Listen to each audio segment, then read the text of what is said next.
for coming on such short notice. Today, our press conference will be presented by our leadership in the form of Comrade Bima, who is our political commissar for Zanu-PF in the Politburo, and Comrade Patrick Chinamasa, who is our Treasurer General, but standing in for the Secretary General of Zanu-PF. Today, they'll be giving an update on matters related to the election and developments that have been coming in as the election has been progressing. I thank you.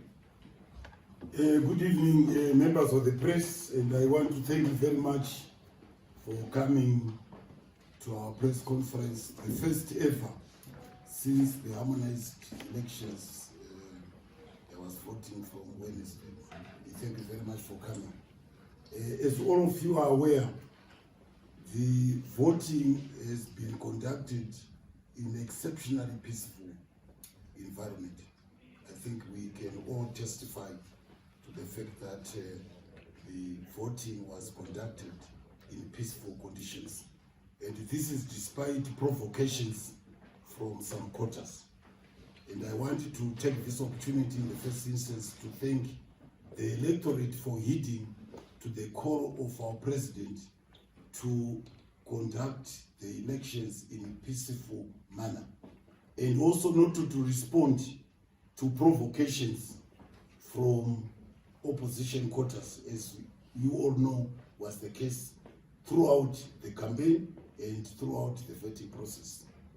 The voting ended in the bulk of cases yesterday, but I believe that at 7 p.m. today, voting has ended in respect of those few wards where elections were not conducted yesterday.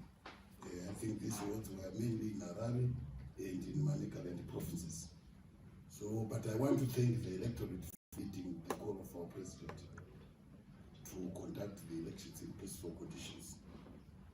As you may be aware, the party Zanu-PF had 3 polling agents at each polling station. Of the total of 12,000 or so polling stations, we were represented by 3 polling agents. Well trained, I must say, and these polling agents have been sending to our command center here V11 results. As you know, outside each polling station, the results of that polling station for presidential and also for local authority, for National Assembly, are pinned outside the polling station. Now we have these results. And I wanted to say that on the basis of what we have, we are on full target with our projections, with our predictions. We are on full target to achieve a 2/3 majority in the National Assembly. Already we are there. We are also on target to achieve our target of 60 to 65% for our president in this election. That's what we set out to project. So I'm very grateful to the electorate that in fact this has been achieved.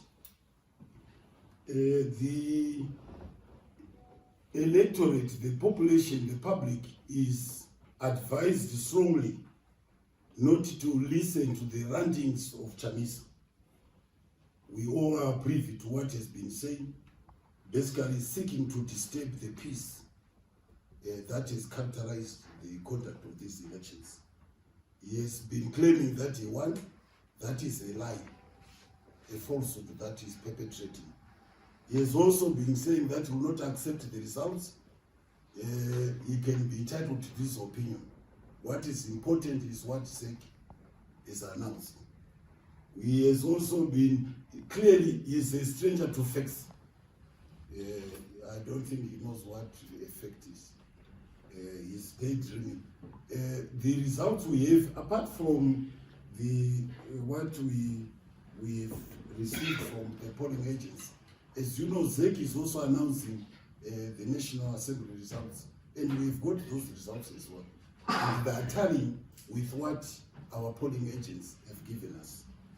So it's very clear that Chamisa is seeking to provoke and to breach peace. Either after, so far so good, but after he seeks to disturb the peace. And I wanted to say this, that any incitements to violence, you will have to face up to the law enforcement agencies. Zanu-PF as supporters, as people, we have no responsibility to maintain peace and order in this country. It is the responsibility of the law enforcement agencies. And if he should seek to disturb the peace, he must know the consequences when in fact is faced by the law enforcement agencies. And I want to believe that given the utterances that he's been making, the rantings that he's been making, which indicate the direction he wants to go, I'm confident that the law enforcement agencies are well equipped and alert to deal with any eventuality as far as disturbing the peace is concerned. I think for now, will entertain questions, and my colleague here, the National PC, will also be in a position to answer any questions that you may seek us to clarify. I'm quite happy to do so. Thank you. Yes. My name is Freeman Jama, freelance journalist. I need to understand my question is, what's your take about the delay on voting on other polling stations? Yes, you should put that question to say. Clearly, how it affected the municipality? It didn't. First, the areas, the wards where this happened were few. I think we must accept. There were few compared to the total 12,000. There were 12,000 or so polling stations. So what you need to do is to analyze to say how many wards or polling stations were delayed. And then as a percentage of the 12,000, what was the percentage? And I think without doing any calculation, I would say that the percentage of the delayed polling stations is very insignificant, and would not tarnish the reputation of these harmonized elections, in my view. I mean, I'm just talking scientifically. If it is 0.00% of the polling stations that were delayed, it will not be significant to tarnish the reputation of the process, of the electoral process. But you can make your own calculations, I'm sure.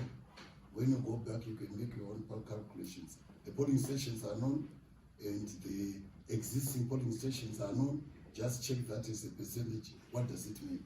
I don't think it means it comes to much. Yes. Thank you so much. It's more of a follow-up to what is asked. My name is Patrick Klomani.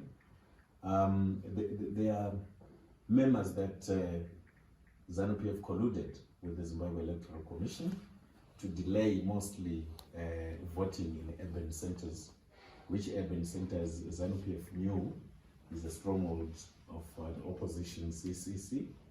And this was meant to frustrate the voters so that they go back without voting, and to ensure that the numbers in urban centers are low.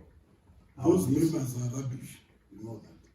We have no influence on ZEC whatsoever. We were just as much affected by those delays, if you know. We were just as much affected. And also, you remember that our strategies have been geared, and the Commissar can confirm. We have been seeking all along to storm what is considered the stronghold of the opposition. And so far, all the results which have come up, I think we've succeeded. In terms of Harare, I think we have more than succeeded. In my view, we have done more than what we set out to do. We have increased the vote for the president, and also we have gained more seats than we had in the 2018 elections. We have no influence whatsoever on ZEC. As you know, we have taken to court ZEC to court over this matter. That doesn't show people with influence on ZEC, does it? We have litigated, we have taken ZEC to court ourselves over the Bulawayo matters. So any question that ZEC is influenced by Zanu-PF is total rubbish.